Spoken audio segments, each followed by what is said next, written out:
Hablemos con Peláez. ¿Qué tal, amigos? Les habla Jorge Hernán Peláez. Bienvenidos a otro capítulo más de Hablemos con Peláez. Primero, quiero darle las gracias a todos los que nos han escrito esta semana por el reconocimiento del premio Alfonso López Michelsen. 3 premios obtuvo el Canal 1 y estamos muy orgullosos no solo de ese reconocimiento, sino de ustedes, los televidentes que siempre nos acompañan en nuestros programas. Hoy, para comenzar nuestro capítulo de Hablemos con Peláez, hemos invitado a Ebert Bustamante, que fue miembro del M19, luego fue congresista por el Centro Democrático y ha escrito un libro que trae las memorias de toda su lucha, de toda su parte política, pero llama la atención que habla del presidente Petro. Bienvenidos a Hablemos con Peláez, Ebert Bustamante, y su libro se llama Rebeldía, Armas y Democracia.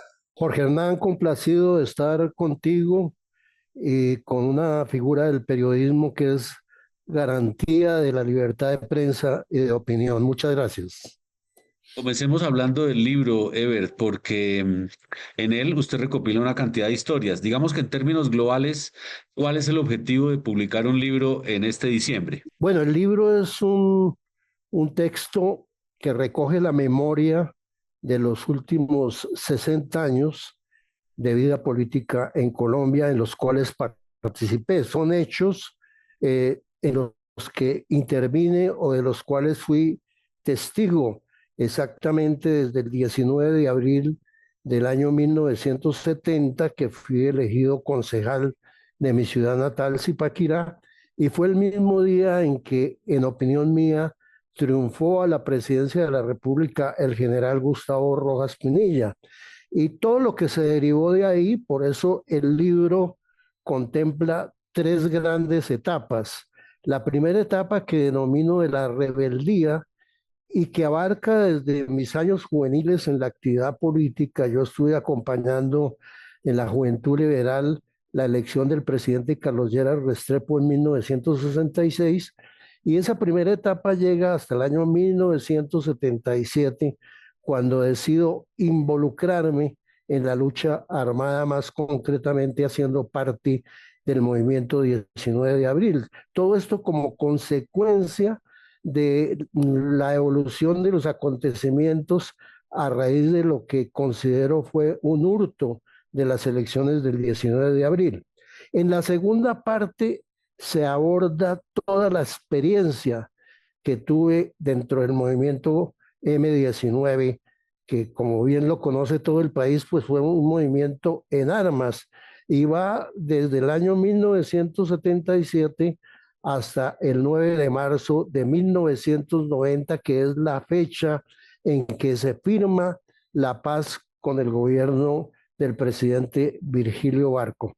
Y a partir de allí, o sea, los últimos 35 años, los denomino democracia, y va justamente desde el resultado de la firma del acuerdo de paz, pasando de manera casi inmediata por la candidatura de Carlos Pizarro, quien fue asesinado en la campaña presidencial del año 1990, luego lo que viene con la Asamblea Nacional Constituyente y mi experiencia política hasta el presente año de 2025, pasando por mi vinculación con el Centro Democrático, mi condición de senador en el año 2014 al 2018, es un testimonio, es en ese sentido una memoria de mi participación en estas 6 últimas décadas de la vida política colombiana. Esa es, Jorge Hernán, en síntesis, digamos, el periodo que abarca mi libro, y creo que es una contribución desde mi ángulo, digamos, a dar fe de lo que sucedió a lo largo de esos años. No pretendo ni busco de ninguna manera hacer una historia oficial de ese periodo, es simplemente mi memoria, mi testimonio, y surge a raíz de los reclamos cariñosos de mis hijos, quienes tuvieron que sufrir y padecer las ausencias mías, especialmente durante el tiempo que estuve vinculado al M19, Movimiento 19 de Abril. Digamos que son testimonios que hacen algunas revelaciones de hechos que en su momento no fueron suficientemente conocidos por el país. Eso es lo que le ofrezco a los lectores colombianos y especialmente a los jóvenes que pertenecen a las generaciones menores de 50 años que no han tenido la oportunidad en los colegios, en las escuelas, de acceder a una información histórica de lo que sucedió en este país en estas últimas 6 décadas. A lo largo del tiempo, Ever, yo he tenido la oportunidad de entrevistar a miembros de diferente tipo que estuvieron con usted, algunos más cercanos que otros. Tengo la oportunidad de conocer a Carlos Alonso Lucio, a Navarro, también a Vera Grave, bueno, y algunos que ya murieron, y como que entiende uno que era una época, pues claro, bien diferente a la que tenemos hoy, pero en los años 80 y comenzando 90, me imagino que ustedes tenían en su objetivo una fórmula que buscaba cambiar esos métodos viejos de Colombia. La constituyente es parte de eso y lo que pasó después en los años 90 pues fue como una consecuencia. Eh, ¿Por qué eran tan diferentes, Ever, los miembros del M-19? Porque los poquitos que le acabo de nombrar, todos son hoy, digamos, de orillas distintas, cada uno está como por su lado, pero en ese momento estaban juntos. Excelente pregunta, Jorge Hernán. Hay que recordar especialmente a las generaciones jóvenes que el M-19 surgió como una respuesta a la violación de un principio democrático que es fundamental en cualquier sociedad, que es el respeto al triunfo de la ciudadanía en las urnas. Ese desconocimiento, y es en buena medida lo que se relata en la primera parte de mi libro, ese desconocimiento fue derivando progresivamente por parte de muchos jóvenes que venían de la experiencia tanto de la lucha política en la ANAPO y en otros partidos, como de la lucha guerrillera, venían decepcionados de la forma como se enfocaba la lucha guerrillera en las FARC, en el ELN, en el EPL, y se produce un encuentro, un proceso de convergencia sobre la necesidad de impulsar un proyecto político de origen democrático que respete las mayorías, la decisión y la voluntad mayoritaria, en este caso de los colombianos, a través de los procesos electorales. El M-19 fuera el movimiento que arrastró otros 3 grupos guerrilleros como el EPL, el Quintín Lame, el PRT, para que hicieran parte del acuerdo de paz, porque lo importante de la lucha del M-19 no fue su guerra fue la tragedia de la violencia. Ahí tenemos una cantidad de episodios que narro en el libro y que son realmente trágicos. La reflexión sobre el uso de la violencia fue la que nos llevó a lo más importante de la vida del M-19, que fue la paz, la firma de la paz para no volver a las armas. Hay que recordar que fue una renuncia unilateral, una renuncia voluntaria, no fue una renuncia a las armas negociada. Recordemos que en el año 1989 se hunde en el Congreso el trámite legislativo que había para establecer unos beneficios a quienes firmaran la paz. Eso se hundió en el Congreso y a pesar de ello nosotros firmamos la paz. Y creo que de alguna manera los colombianos premiaron esa decisión porque entramos en un gran proceso de confluencia, por ejemplo, con el movimiento estudiantil, que a raíz del asesinato de Luis Carlos Galán en agosto de 1989 empezó a promover la séptima papeleta, que coincidía con el planteamiento que durante los últimos 10 años venía haciendo el M-19 de la necesidad de establecer un nuevo contrato social entre todos los colombianos, y eso fue lo que se logró. Logramos una nueva constitución cuyo espíritu, Jorge Hernán, y esto es quizás lo más importante, cuyo espíritu fue la reconciliación nacional. Detrás de la reconciliación hay un valor ético, hay un valor moral que es fundamental en cualquier sociedad, que es la convivencia, el dejar a un lado el odio y la polarización, que es lo que desafortunadamente 30 años después en Colombia, hacia el 2020, 2022, el país empieza a polarizarse, a ser víctima del odio y paradójicamente este odio y esa polarización está siendo impulsada desde un gobierno que se reclama en su origen de haber hecho parte del M-19.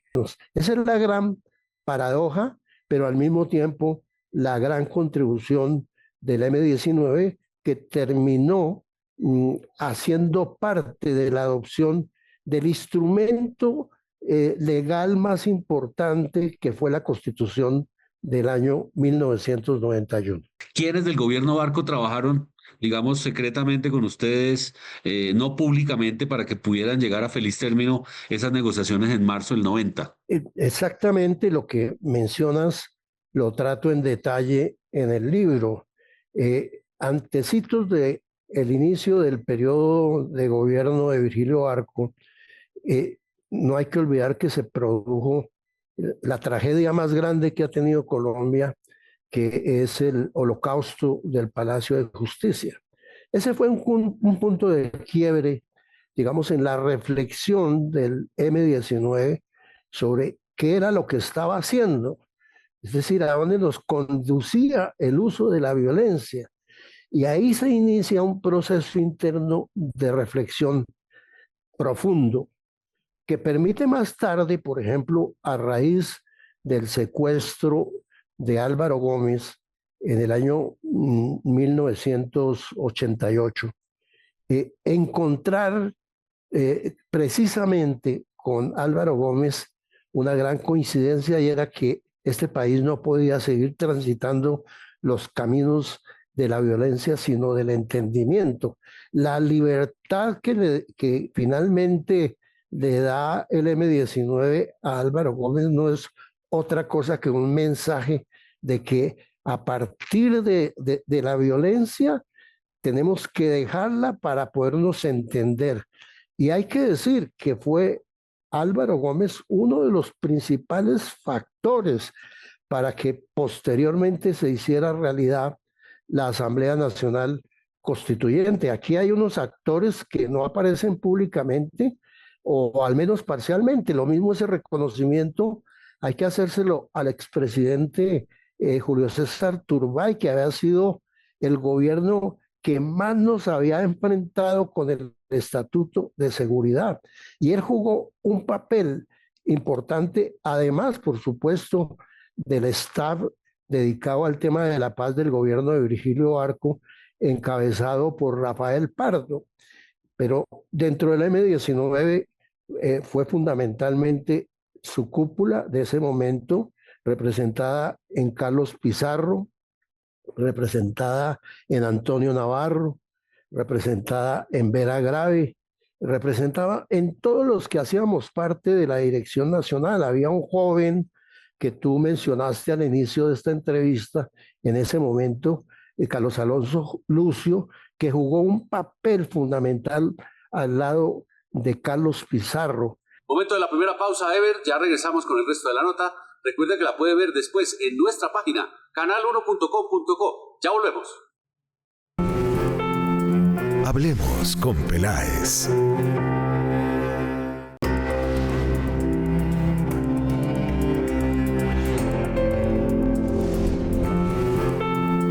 Hablemos con Peláez. Y el resto de la nota con Ever Bustamante y su libro, aquí en Hablemos con Peláez.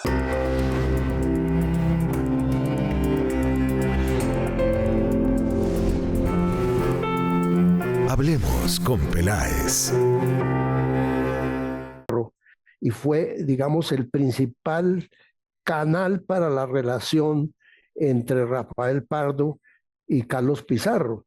A mí me correspondió en ese periodo desarrollar toda la gestión y la actividad internacional que también la relato en el libro, cómo se conformó la Comisión Internacional que recepcionó las armas del M-19, cómo esa comisión la iba a presidir Willy Brandt, que había sido el canciller alemán y presidente de la socialdemocracia europea, pero cómo se malogró también todo esto de la mano con el acompañamiento de Gabriel García Márquez en esa etapa final de entendimiento entre el M-19 y el gobierno de Virgilio Barco. Hay mucho detalle que justamente se comenta en el libro y pues lo interesante de esa lectura es poder reconocer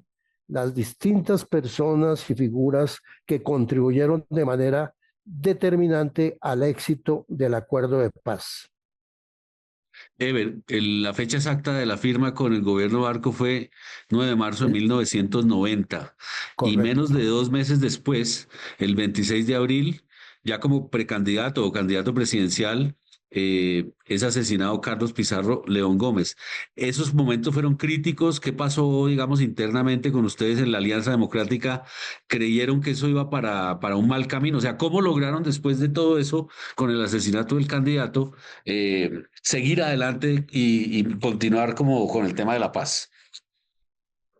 Fue uno de los momentos más difíciles, hay que decirlo, porque, digamos, habíamos abandonado unilateralmente las armas y eso lo hicimos mediante una decisión por votación de 226, 27 personas que integrábamos todas las instancias de dirección del movimiento. Y con excepción de 4 votos, los 222 votos restantes fueron por el abandono de las armas. Entonces, esa era una decisión que estaba por encima de cualquier hecho de violencia del que fuéramos víctimas por alguna circunstancia, como efectivamente sucedió con Carlos, que en ese momento era el máximo dirigente del M y a su vez el candidato a la presidencia de la República. Después de ese dolor tan inmenso, pues obviamente que surgieron preocupaciones de la sociedad colombiana, nos surgieron dudas, hay que decirlo, pero a los 3 días del sepelio de Carlos Pizarro se convocó una reunión nacional y ahí también por voto ratificamos la necesidad de mantenernos dentro del acuerdo que se había firmado el 9 de marzo, es decir, hacer de la paz la principal herramienta de lucha política del M-19. Fue una decisión difícil porque mucha gente pensó que el M-19 iba a reaccionar volviendo a las armas, pero ya habíamos vivido 16 años de muerte, 16 años de violencia, 16 años de terror y pensábamos que ese no era el camino para contribuir al fortalecimiento de la democracia en Colombia. Por eso tomamos la decisión de mantenernos dentro del acuerdo del 9 de marzo y, por supuesto, buscar caminos que nos permitieran superar definitivamente la violencia.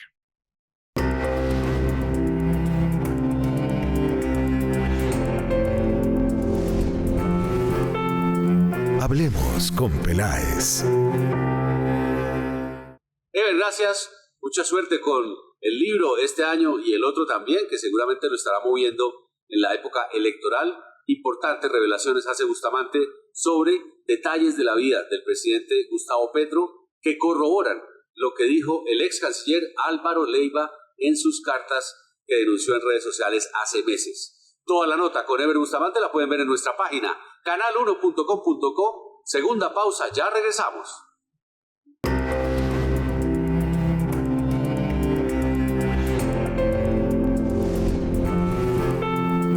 Hablemos con Peláez.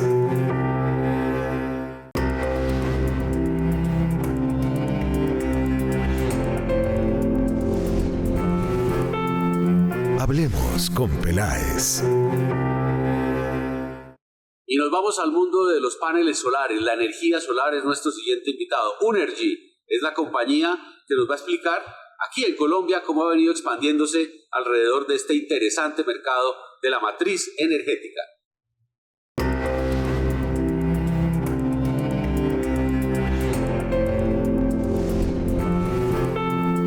Hablemos con Peláez. Hernán, primero muchas gracias por la invitación. Unergy es una plataforma que nace con un propósito de ayudar a reducir la brecha de financiamiento climático y encontramos que en el mercado colombiano habían proyectos de autoconsumo, techos industriales, habían proyectos de gran escala de más de 20 hectáreas. Encontramos un espacio en el medio que son las minigranjas solares. Las minigranjas son proyectos de 2 hectáreas en terreno que generan energía cerca a los pueblos, directamente para ciudades o directamente para pueblos enteros. Unergy lo que está haciendo es desarrollar una plataforma que permite que se desarrollen estos proyectos rápidamente, que podamos construirlos y que podamos vender energía a la red eléctrica nacional. Hablemos entonces de la matriz energética, ¿cómo la ven ustedes para año 2026 y en adelante? Porque algunas voces de la industria hablan de posibles racionamientos y hasta algunos hablan de apagón. ¿Qué tan cierto es eso y qué tan lejos estamos? A ver, Jorge, pues desde Unergy lo que vemos es un país que viene creciendo tremendamente rápido con una implementación de renovables. Venimos aportando con un crecimiento acelerado en minigranjas solares. Sí sabemos que el país tiene una demanda creciente, es decir, el consumo de energía viene creciendo considerablemente y quizás la generación no viene creciendo en los últimos años tan rápido como crece el consumo. Eso nos pone un reto gigante de que compañías como Unergy deben acelerar rápidamente su crecimiento para poder entrar energía en el 2026 y 2027. Creemos que en el 2026 no va a haber ningún problema o ningún estrés del sistema eléctrico colombiano, porque el 2026 se pretende o las proyecciones se entienden que van a ser proyecciones de lluvias constantes, mientras que el 2027 puede ser un año de fenómeno del Niño. Normalmente los fenómenos del Niño, el país que depende fundamentalmente de la energía hidroeléctrica, pues tiene una escasez de energía importante y por eso desde Unergy, que hemos levantado una inversión importante, pretendemos poner todas nuestras granjas de generación para que puedan aportar al país en este año tan importante y que no tengamos ningún tipo de riesgo de apagón. ¿Cuáles son los componentes más importantes de la tecnología que ustedes han desarrollado, las soluciones? ¿Cuáles son como los diferenciales frente a otros competidores que puedan tener ustedes en el mercado? Sí, a ver, el mercado de energía colombiano ha sido un mercado que ha sido dominado por gigantes de energía, particularmente casi que el 50% de la energía de Colombia la generan 2 jugadores y creo que pues en los últimos años ha habido una creciente ola de proyectos de energía solar, de proyectos de energía renovable. El país venía de años anteriores de una ola creciente de energía hidroeléctrica y energía térmica, y lo que ha hecho Unergy es que bajo las condiciones actuales del mercado colombiano, que tiene una presión importante en las redes de transmisión, es decir, nuestras redes no están soportando ese creciente interés en renovables, pues lo que hace Unergy es que desarrolló un modelo que permite que las plantas se conecten a las redes de distribución directamente, que no son las redes de transmisión, permitiendo que la energía se vaya directamente al pueblo más cercano y permitiendo que podamos generar energía cerca del consumo sin necesidad de sobrecargar las redes de transmisión. Entonces, lo que vemos acá es que si quisiéramos crecer como país, como el país lo necesita en generación de energías renovables, hoy no podríamos por las limitaciones de las redes de transmisión, y Unergy ha desarrollado un modelo que permite que podamos conectar esa energía a la red de distribución, pudiendo agregar más energía sin sobrecargar estas redes de transmisión. Para una granja de agricultura, para una compañía que está en el campo, una fábrica, pequeñas empresas, inclusive barrios, digamos, no en la parte como cercana a las ciudades, es una solución de cuánto tiempo de instalación y hablemos de algunos de los costos. ¿Cómo sería la propuesta de valor de ustedes para sus clientes? Mira, eso es súper importante porque normalmente un proyecto de gran escala suele tardar Hoy en el país entre 3 a 4 años, puede ser hasta 5 años, y eso hace que si hoy arrancáramos a desarrollar un proyecto hoy de más de 20 hectáreas en Colombia, pues yo estaría conectándolo aproximadamente en 2029, 2030. La minigranja tiene una ventaja y es que el tiempo de desarrollo puede ser 3 a 4 meses, es decir, eso es lo que me tardo en tener todos los permisos para poder arrancar el proyecto, y luego de esto me demoro 10 meses en conectar el proyecto y ponerlo a operar. Es decir, si yo voy a arrancar un proyecto de generación de energía solar, es posible que el proyecto pueda estar entrando a finales de 2026 o inicios de 2027, y eso hace que yo pueda reaccionar rápidamente a las necesidades del país. Si el país necesita una generación de energía importante para 2027, yo hoy puedo arrancar y tener esa generación de energía para que entre en un momento crítico del país. Realmente Uruguay ha sido un ejemplo en Latinoamérica de penetración de energías renovables. Uruguay logra tener hasta un 98% de generación de energías renovables en algunos momentos del año, y eso es increíble porque muchas personas en Colombia creen que esto no es posible, ¿sí?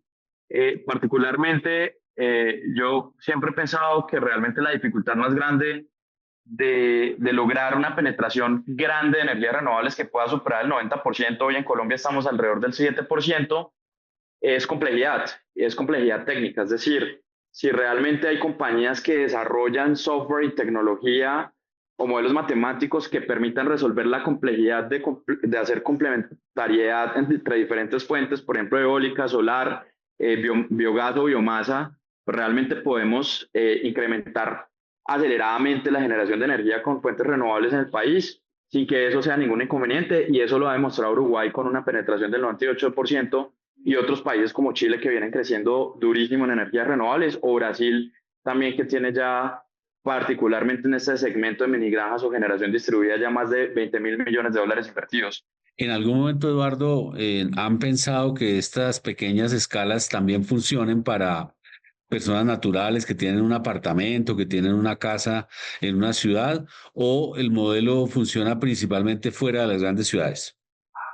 Hay alguna ventaja importante de este tipo de proyectos, y es que la minigranja, que es de 2 hectáreas, que se conecta a esa red de distribución que va a orilla de carretera, esa energía directamente se va al pueblo. Y hay una regulación que salió hace 4 meses aproximadamente que permite que yo esa generación de energía, es como si yo tuviera una pequeña huerta, la pudiera vender directamente a la población cercana a una tarifa mejor. Entonces, hoy hay una oportunidad muy grande en este tipo de proyectos de minigranjas solares, porque al generar energía directamente a la red de distribución cerca al consumo, puede permitir o habilitar que la comunidad cercana a este proyecto pueda consumir energía más barata.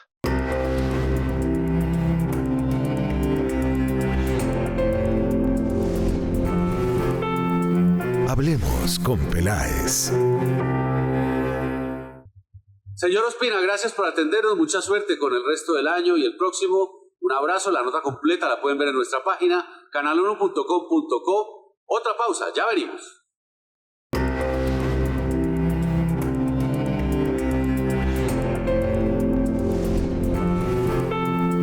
Hablemos con Peláez.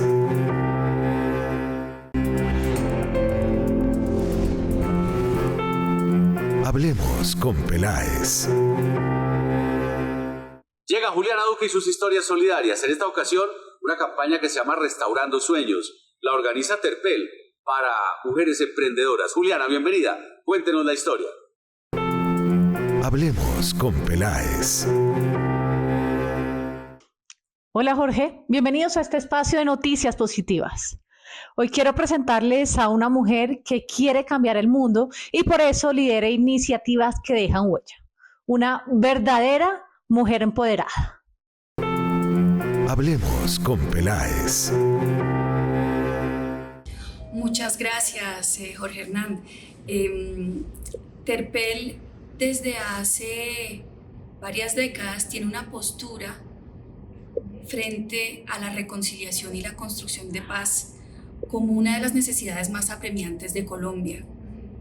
En ese sentido, creamos hace casi una década, en el 2026 será una década, nuestro programa Restaurando Sueños, con el propósito de apoyar a los emprendedores, todos ellos pospenados, firmantes de paz, extrabajadoras sexuales, militares y policías heridos en combate, víctimas del conflicto.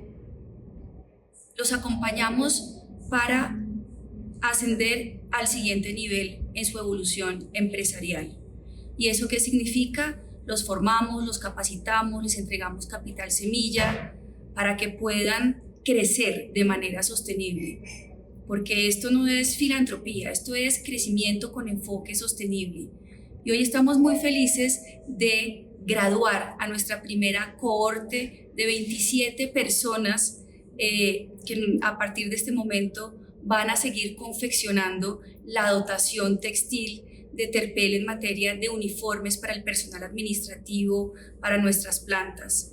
Estamos muy felices, es la primera cohorte que sacamos porque antes el programa tenía un enfoque un poco distinto, buscábamos las unidades productivas, nos acercábamos a ellos, ahora buscamos que ellos se acerquen a nosotros, se conecten con una necesidad que tenemos como es la de confeccionar las prendas para nuestro personal administrativo y de esa forma también trabajar en una cadena de valor más incluyente y más inclusiva también.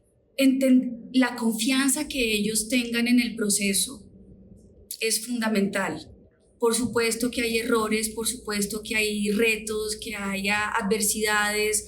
Somos supremamente exigentes por el bien de ellos.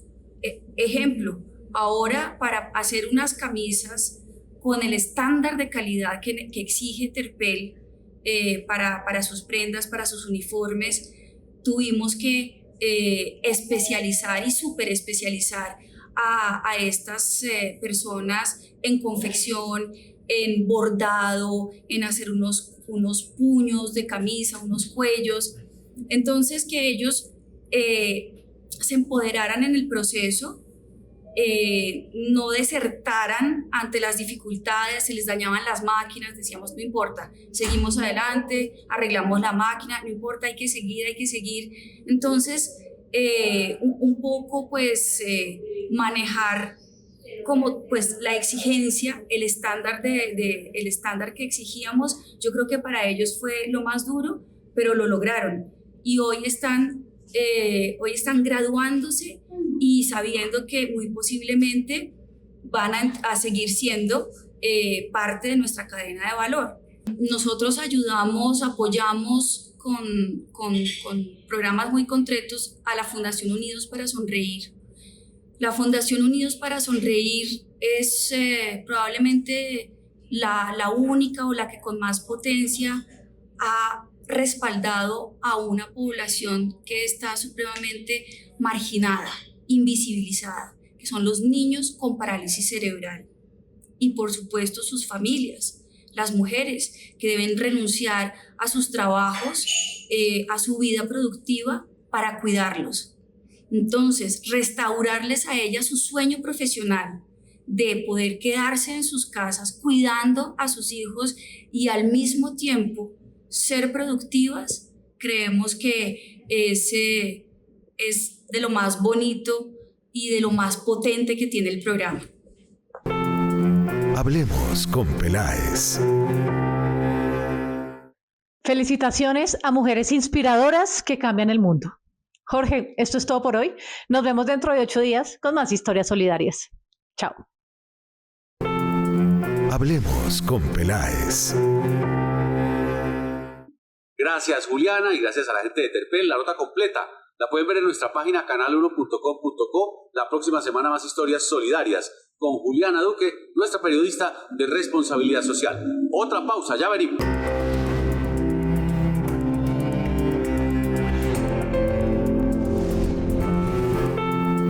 Hablemos con Peláez.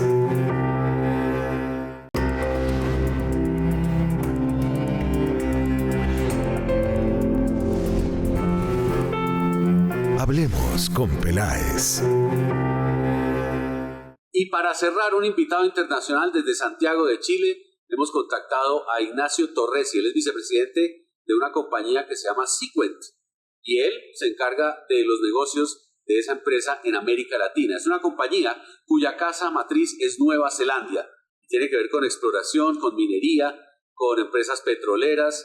Es muy tecnológica la empresa y hace pocos días vinieron a presentarse aquí en Colombia.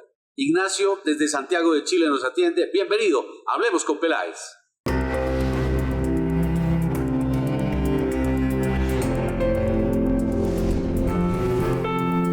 Hablemos con Peláez.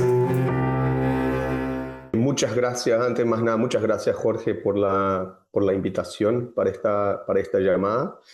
¿Qué es lo que es Sequent? Una empresa de tecnología. Esa es la base.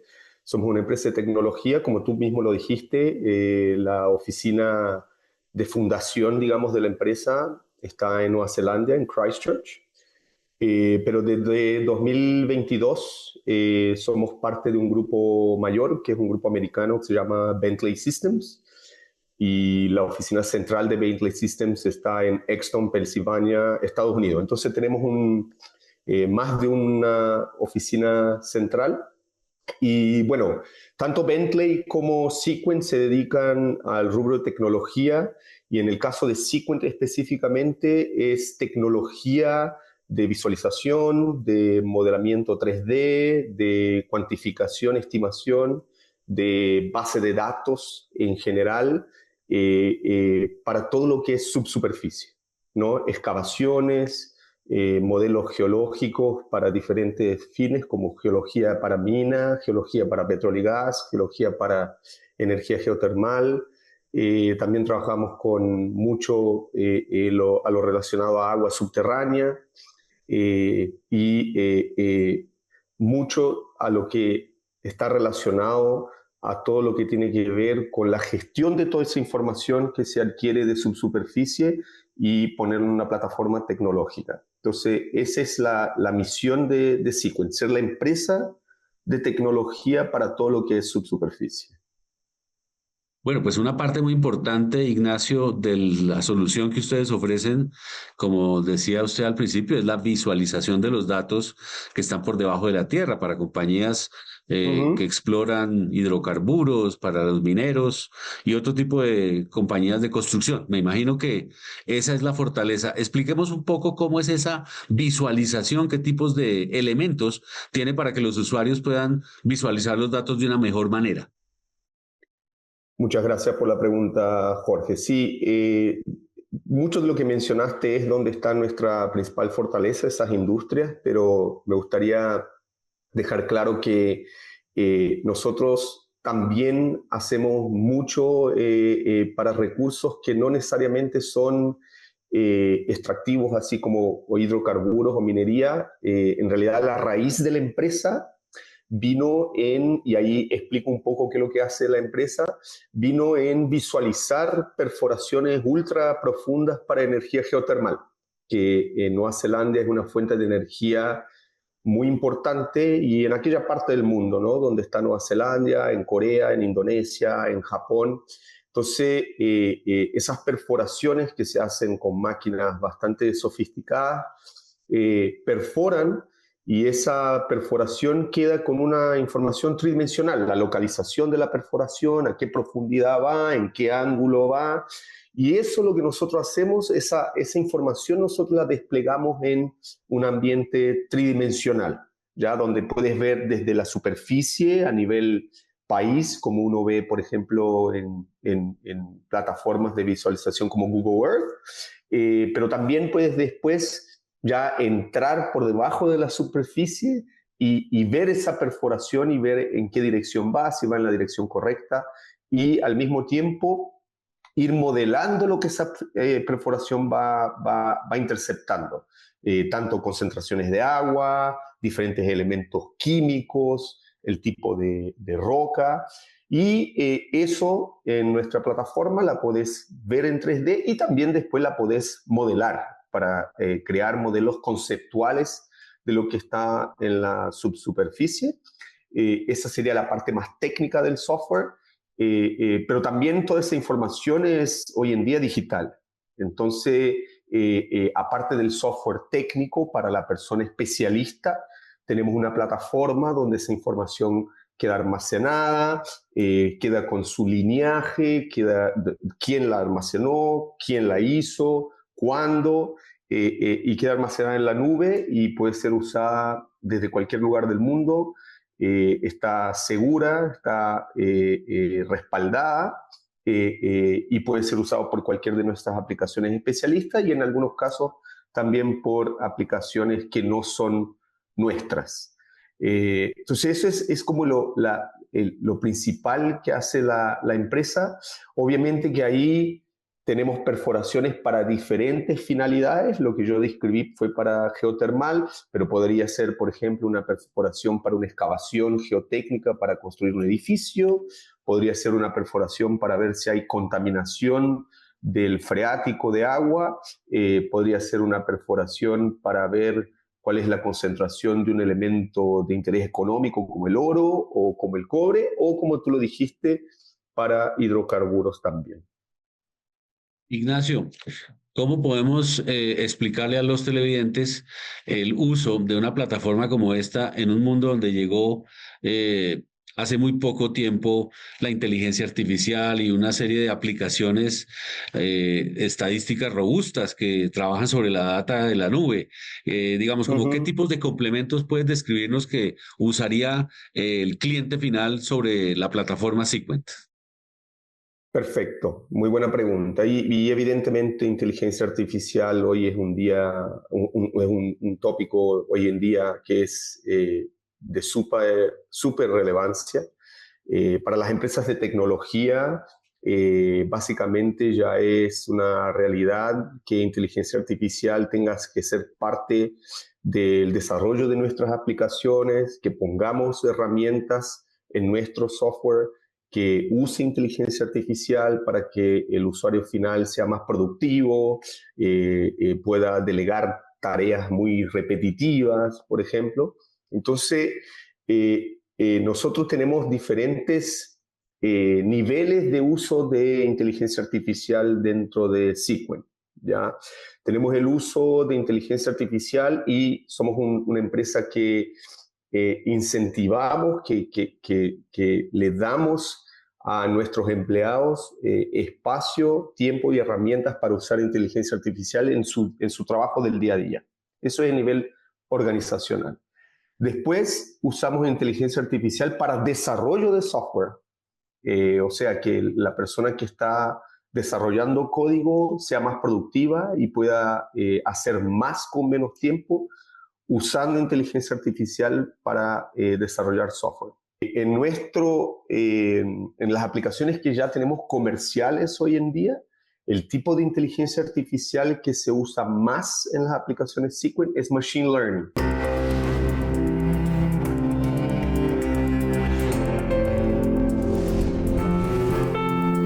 Hablemos con Peláez. Ignacio, gracias. Un abrazo a toda la gente de Seequent. Les habló Jorge Hernán Peláez. La próxima semana nos conectamos de nuevo aquí en otro capítulo más de Hablemos con Peláez por la señal del Canal 1 Libre como tú. Sigan con la programación de nuestro canal y feliz fin de semana para todos.